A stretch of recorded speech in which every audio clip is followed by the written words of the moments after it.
more money. Many people have lost their jobs and have had to reduce incomes due to COVID-19. However, the increasing cost of living continues unabated, from higher electricity and water tariffs to higher costs of food and fuel, as we just had Ropiwa telling us ahead of this Wednesday, paying 18 Rand odd for fuel come Wednesday. It now costs more than ever to survive. That's a simple fact. Now, I've got reporters, eNCA's reporters, Aviwe Mtila, and we've got Lindsay Dentlinger in Johannesburg, and we have Dasen Thathiah in Durban. They are watching what is happening around the country. Let's begin at Tegwini. Dasen Thathiah, where are you this hour, and what are you finding out about the cost of living in Durbs? Dan, I know we've been talking a lot about these big numbers and the losses to the economy, but what we've been doing is that we've been shifting our focus a little bit and narrowing it down and talking to the people on the ground. So that includes those that have lost their jobs as a result of their places of employment being looted and burnt. But we also want to talk to business owners about what type of impact they've been dealing with. And in this particular instance now, we are in Phoenix. We're at the One Stop Meat Center. This is one of the places that was looted. Now they've managed to get a lot of their stock back in, but you can see that even where I'm standing right now, there was a freezer that was here that was taken away. It's one of many items in the shop that was stolen on the 12th of July. You know, that was a very dark day for those of us in KZN. Let me take you now to the owner of this butchery. This is Mr. Raven Kirsten. Thank you so much, Mr. Kirsten, for joining us. I just want to start here. When you walked in and saw this butchery looking the way I've seen it in the pictures, what crossed your mind? It was just heartbreaking. I think my wife entered the store and it was in a very, very bad stage. I opened the store in 2016 and it was a lot of hard work that we dedicated and put in over here. The staff that is behind me from 2016 is still over here with us, and I think we were doing something very good and something very right. When I looked at the store, it didn't look like it's going to open anytime soon. And I had a chat with my staff and I told them, you know, under this condition, I would not afford to even pay them because we owe suppliers money and everything is gone and it's not going to be possible for me to open. They were all behind me and they said, you know what, they will try to do whatever they can do not to earn the money for this month.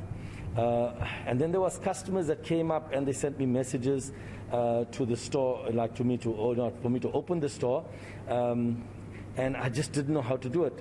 Then my staff and the customers put together and I looked at them and I said, I have to do it. I have to, you know, they have to earn some money and we got to, you know, serve the community with whatever we always did. And that was despite losing lots of stock. I mean, if you had to quantify it, what type of a loss do you think you've taken? The stock holding that I had, which I do have records of, was nothing less than 1.5 million of stock alone. The equipment alone was damaged, was nothing less than about 3 million rand of equipment that I have to now do to get this place opened. So where does that place you? Because I know you said to me earlier that you had another business across the road that had already taken a knock during COVID, and this now compounded that issue. So where does that place you now in terms of recovering your business as well as taking care of the staff that you have employed? I think that right now I'm in a lot of stress. I do not know which way. I think all I'm just looking and focusing that the staff has the job. You know, having that amount of staff that I've got over here, I have to let them have the job. And if I have to sit back and just think about what happened, I don't think we're going to go forward. I think probably we have to end up closing down. So I think it's just a positive note that I'm having and praying up to God and having the store open and going forward. If not, it's a very big impact. I'm actually very stressed about how do I go forward. But I'm just opening the door every day, walking in over here and praying that everything is going to go. By the next morning, the store must still be over here. Thank you so much for your time, Mr. Kirsten, and we wish you all the best with that recovery. Dan, those are one of the stories that we are hearing here, and I think that ties in with what I was talking about earlier about the impact on staff members at many of these stores that found themselves looted, and in some cases, some of them burnt. Dasen Thathiah, thank you very much. Yeah, it's a very dire situation. Let's go to Cape Town. Let's go to the mother city now. Lindsay, good afternoon. I mean, the mother city is notoriously expensive generally. I mean, we sort of hear that. I'm just wondering if there's been any kind of civic action by the locals, by the residents there, as the tariffs have also been going up there, I'm sure. Yes, Dan. Well, there's always been a fairly strong civic grouping challenging the city of Cape Town on its tariffs, most notably electricity tariffs, because that's the one that people really feel bites them hardest. But you know, we also had a drought levy instituted some years ago when the city was practically running out of water, and that levy has still not been removed. So you can imagine quite a bit of unhappiness among civic associations with this latest electricity price hike.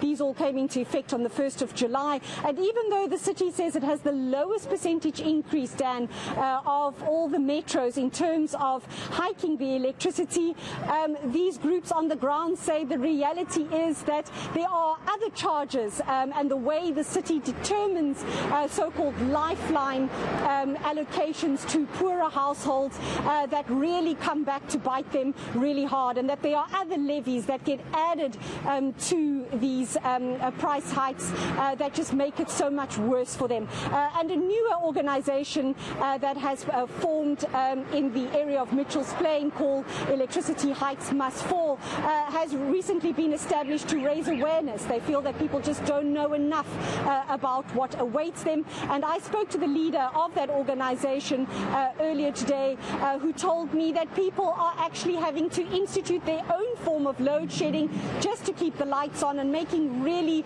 desperate choices, literally, between buying electricity or putting food on the table. This is Natasha Gertze, who leads that grouping that was just recently established in Mitchell's Plain.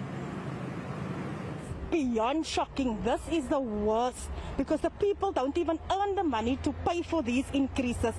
We're experiencing load shedding, but these people now have to create their own load shedding just to be able to cope with the amount of money that they have to spend on the electricity. It's outrageous. They cannot cope. They have to choose food or electricity, electricity or food, and we are not exaggerating. This is the actual real truth when it comes to this electricity tariffs. Now, Lindsay, what kind of living choices are people now having to make? I mean, faced with this higher cost of living than in the past. Well, besides the higher cost of living, Dan, there's also the issue of transport in the city. It is a well-known fact that most people spend around 30% of their disposable income traveling, many of them to the CBD. So more than 500,000 people travel into the CBD every day to go to work.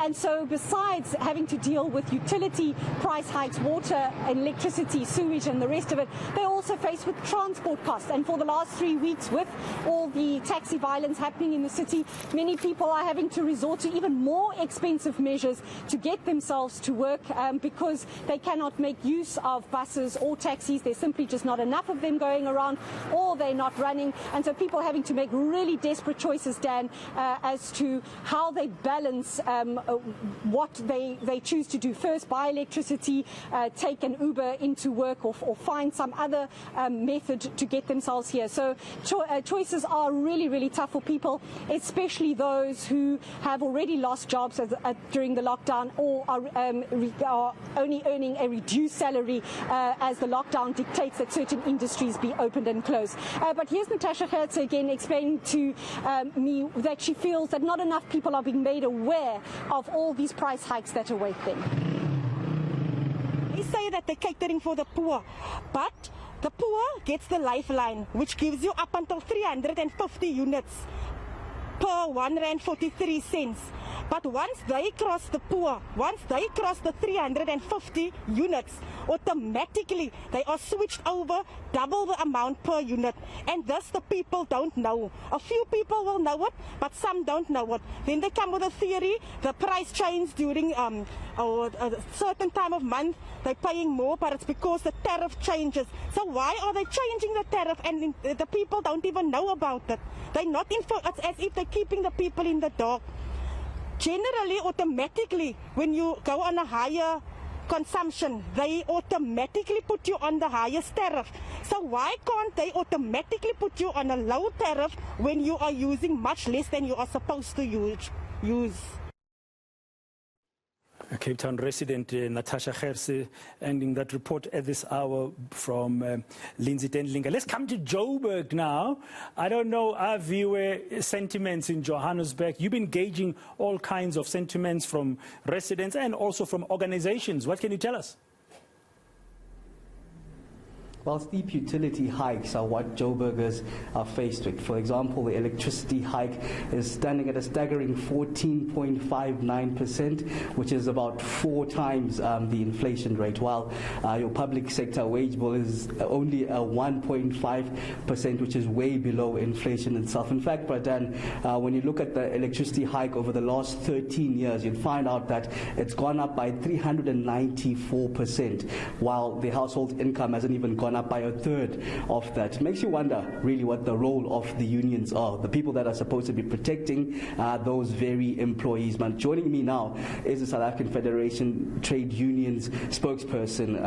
Thank you for joining us at eNCA. But really, I'm gonna cluster you as unions as an entirety and ask you, are you not failing those employees when you see such steep hikes, yet the wages of the employees aren't going up significantly? Thank you for having us.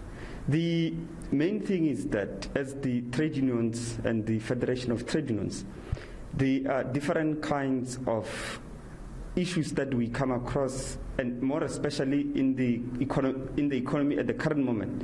The first issue is that the unions are failing to a particular extent to defend the rights of workers because there is a lack of coordination, firstly, amongst the unions themselves to coordinate one industry or a national strike to fight for improvement and the increment of wages across the sectors. And this has been witnessed recently in the public sector, where we saw a number of unions deciding to go and sign the insulting wage offer which had been put on the table by the Treasury and also the Public Service Administration Ministry, which first and foremost gave public sector workers 1.5 baseline pay progression, because that also must be highlighted properly. But secondly, the cash gratuity, non-pensionable cash gratuity of between 1,220 to 1,560. Now, this in a nutshell shows that there is a fragment amongst the Federation and Trade unions in the public sector and even in the private sector, which are representing workers. And as a result, they fail to coordinate a one sector or even a one industry strike to force management to concede to the wage demands, which in effect would actually assist workers to uplift their living conditions, because as soon as you allow companies or government in this sense to give people CPI minus increases, you are letting those particular unions and those workers' wages to really be to decline in real terms. Workers' wages really declining there. Sorry, we just pressed for time there, Trevor. Thank you very much. From the South African Federation of Trade Unions, their part admission that in fact the unions are failing the people that they're supposed to be representing when the household income is nowhere near to the utility hikes that we're seeing, including that hike that we're going to see later on in the week of almost R1 petrol increase per litre. Aviwe Mtila, Lindsay Dentlinger and Dasen Thathiah. Colleagues, thank you very much for that update about how the various areas and people in the various cities, the big cities in South Africa, are dealing with a higher cost of living. More news.